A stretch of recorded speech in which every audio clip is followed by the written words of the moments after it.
Next question हम देखते हैं। Question number 6। 2 मीटर त्रिज्या का एक आवेशित खोखली गोला है। खोखली गोला है। जैसे खोखली गोले के लिए हम विद्युत विभव की बात करेंगे तो आपको पता होना चाहिए कि पृष्ठ पर होता है KQ अपन कैपिटल R और खोखली गोले के अंदर भी होता है KQ अपन कैपिटल R जितना पृष्ठ पर होता है, और खोखली गोले के बाहर होता है KQ अपन स्मॉल r। तो पृष्ठ पर आपको विद्युत विभव 500 वोल्ट दे रखा है और त्रिज्या कितनी है उसकी 2 मीटर। वो आपसे पूछ रहा है कि केंद्र से 1.5 मीटर, तो केंद्र से जो 1.5 मीटर त्रिज्या यानी कि दूरी होगी वो त्रिज्या की तुलना में कम होगी, यानी कि जो बिंदु P होगा हमारा वो कहाँ पर होगा, गोले के अंदर होगा। तो जब वो गोले के अंदर होगा तो जितना गोले के पृष्ठ पर विद्युत विभव होगा उतना ही गोले के अंदर विद्युत विभव होगा और विद्युत विभव बदलेगा नहीं, वही 500 वोल्ट ही रहेगा। Next question. एक अल्फा कण का ब्राह्म अवस्था में एक बिंदु जहां पर विद्युत विभव कितना दे रखा है, अल्फा कण के लिए विद्युत विभव 70 वोल्ट है, से एक दूसरे बिंदु पर लेके जाना जहां विद्युत विभव 50 वोल्ट है। कहने का मतलब है दोनों पर विभवांतर कितना हमारा 20 वोल्ट है। वो आपसे पूछ रहा है कि कितनी गतिज ऊर्जा होगी, तो जो गतिज ऊर्जा होगी वह किए गए कार्य के बराबर होगी। तो कार्य कितना होगा, W is equal to QV या V is equal to W upon Q। तो Q का वैल्यू हमें निकालना है, बहुत काम की चीज है। अल्फा पार्टिकल 2He4 होता है, यानी कि जो इसमें चार्ज है वो 2E होगा, ठीक है, क्योंकि 2 ही प्रोटॉन होंगे, ठीक है। तो जो बेसिक चार्ज होता है इलेक्ट्रॉन और प्रोटॉन पर वो E के इक्वल होता है 1.6 इंटू 10⁻⁹ और विभवांतर कितना हो जाएगा, 70 में से 50 गए तो 20 को मल्टीप्लाई कर देंगे 2E से। E का वैल्यू अगर इलेक्ट्रॉन वोल्ट में पूछ रहा आंसर, इसलिए हमने इसको 40 इलेक्ट्रॉन वोल्ट रहने दिया। अगर वोल्ट में बात करते हैं तो इलेक्ट्रॉन से हम इसको मल्टीप्लाई कर देते 1.6 × 10⁻⁻⁹। नेक्स्ट।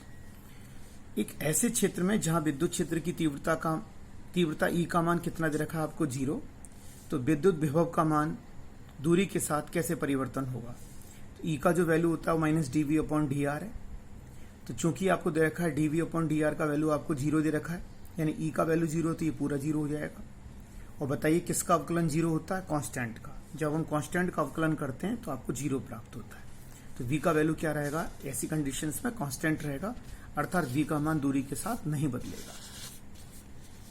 नेक्स्ट।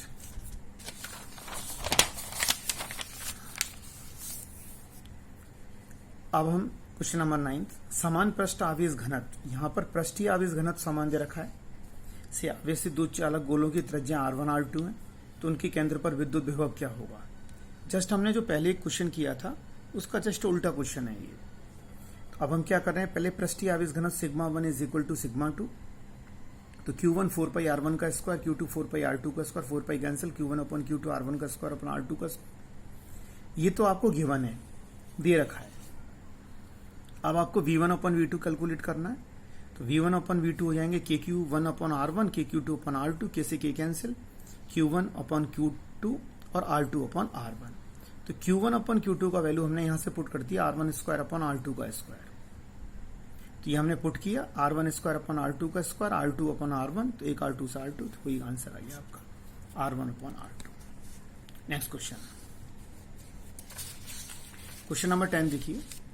एक विद्युत क्षेत्र का विभव फलन V का वैल्यू दे रखा -5x + 3y + √15z और बिंदु XYZ पर विद्युत क्षेत्र की तीव्रता ज्ञात करनी है। तो विभव और विद्युत क्षेत्र की तीव्रता में क्या संबंध होता है, E is equal to -dV/dx। तो इसका आप अवकलन करेंगे V का, x के सापेक्ष करेंगे तो y और z का तो होगा नहीं, इसका होगा तो -5 आ जाएगा, लेकिन ये बाहर माइनस है तो ये प्लस के हो जाएंगे। ऐसे हम 3y का करेंगे तो 3 कॉमन ले लेंगे, y का करेंगे तो 1, लेकिन बाहर माइनस है तो -3 हो जाएगा, ये -15 हो जाएगा। अब आपको परिणामी ज्ञात करना है। तो E का जो वैल्यू होगा वो √EX² + EY² + EZ², तो 5 का स्क्वायर -3 का स्क्वायर -√15 का स्क्वायर, तो ये हो जाएगा 25, 9 और 15 49, आंसर आ जाएगा आपका 7। Next question. एक एकांक आवेश को Q आवेश से R दूरी पर उसके चारों ओर वृत्ताकार पथ में घुमाना है। ये Q आवेश है, उससे R दूरी पर वृत्ताकार पथ में घुमाएंगे तो विद्युत विभव का मान क्या होगा, समान होगा। तो क्या बन जाएगा, समविभव पृष्ठ बन जाएगा। और समविभव पृष्ठ पर यदि अपन एक बिंदु से दूसरे बिंदु तक जाएंगे तो भी कितना होगा, कार्य 0 होगा। और अगर हम वृत्ताकार पथ में घुमा रहे हैं तो वैसे भी किया गया कार्य 0 होगा, क्योंकि कुल विस्थापन का मान 0 होगा। एक इलेक्ट्रॉन को दूसरे इलेक्ट्रॉन की ओर ले जाने पर निकाय की विद्युत स्थितिज ऊर्जा बढ़ेगी, क्योंकि दोनों पर समान आवेश है। अगर एक प्लस होता एक माइनस होता तो विद्युत स्थितिज ऊर्जा ऋणात्मक होती। 1000 छोटी पानी की बूंदें हैं जिनमें प्रत्येक की त्रिज्या स्मॉल r है और प्रत्येक पर आवेश स्मॉल q है। एक बड़ी बूंद बनानी है अपन को। बड़ी बूंद पर विभव छोटी बूंद के विभव से कितना गुना होगा। तो बहुत सारी छोटी बूंदें, इन सबको हमने प्लस करके एक बड़ी बूंद बनाई है। छोटी बूंदों की त्रिज्या स्मॉल r है, बड़ी बूंदों की त्रिज्या कैपिटल R है। तो एक बूंद का जो आयतन होगा वो 4/3 पाई r क्यू होगा और बड़ी बूंद का आयतन होगा 4/3 पाई कैपिटल R क्यू। 1000 से मल्टीप्लाई कर देंगे, 4/3 से 4/3 कैंसिल हो जाएंगे, पाई से पाई कैंसिल हो जाएगा। जब इसका अपन यानी कि 3 पावर, ये 10 की घात 3, ये r की घात 3, ये r की घात 3, 3 घात हटा देंगे तो r is equal to 10r आ गया। अब q जो होगा वो 1000 यानी कि एक बूंद पर q, तो 1000 बूंदों पर 1000 q, ये टोटल आवेश हो गया। और छोटी बूंद का विद्युत विभव हो गया KQ/R। तो बड़ी बूंद का विद्युत विभव निकालना है तो KQ/ कैपिटल R, K का वैल्यू K और कैपिटल Q का वैल्यू 1000 Q, कैपिटल R का वैल्यू 10R। ये V डैश हो जाएगा आपका KQ/r का वैल्यू हो जाएगा हमारा V, तो 100V, क्योंकि एक जीरो से एक जीरो कैंसिल हो जाएगा, तो 100V इसका आंसर होगा। अर्थात बड़ी बूंद का विद्युत विभव 100 छोटी बूंदों की विद्युत विभव के बराबर होगा। नेक्स्ट क्वेश्चन, एक त्रिभुज आपको दे रखा है। बिंदु P से बिंदु Q तक एक आवेश को हमें लेके जाना है, तो किए गए कार्य की हमें गणना करनी है। तो यहां पर विद्युत विभव का मान 0 होगा, तो W क्या होता है हमारा, QV होता है। Q का वैल्यू हमारे पास है, लेकिन V का वैल्यू अगर 0 है तो मल्टीप्लाई करेंगे तो आंसर कितना आएगा आपका, W का वैल्यू 0 आएगा। 13 के सेम क्वेश्चन 15, 64 पारे की गोलियां हैं। 64 पारे की गोलियां, प्रत्येक पर V का मान 10 वोल्ट है, एक पर। तो कह रहे हैं अगर इनको मिलाकर एक बड़ी गोली बनाई जाए तो उस पर विभव कितना होगा। वही क्वेश्चन है सेम।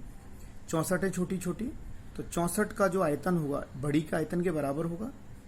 तो 4/3 पाई R क्यू और 4/3 पाई कैपिटल R क्यू। 4/3 पाई से 4/3 पाई कैंसिल हो जाएंगे।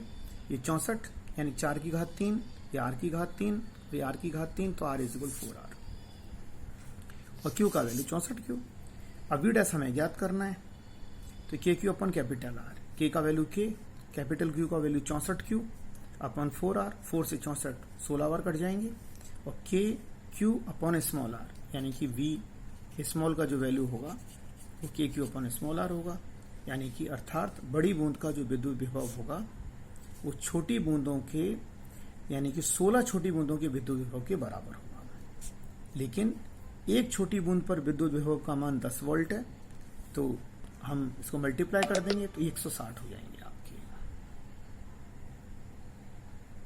ये टोटल 160 होगा।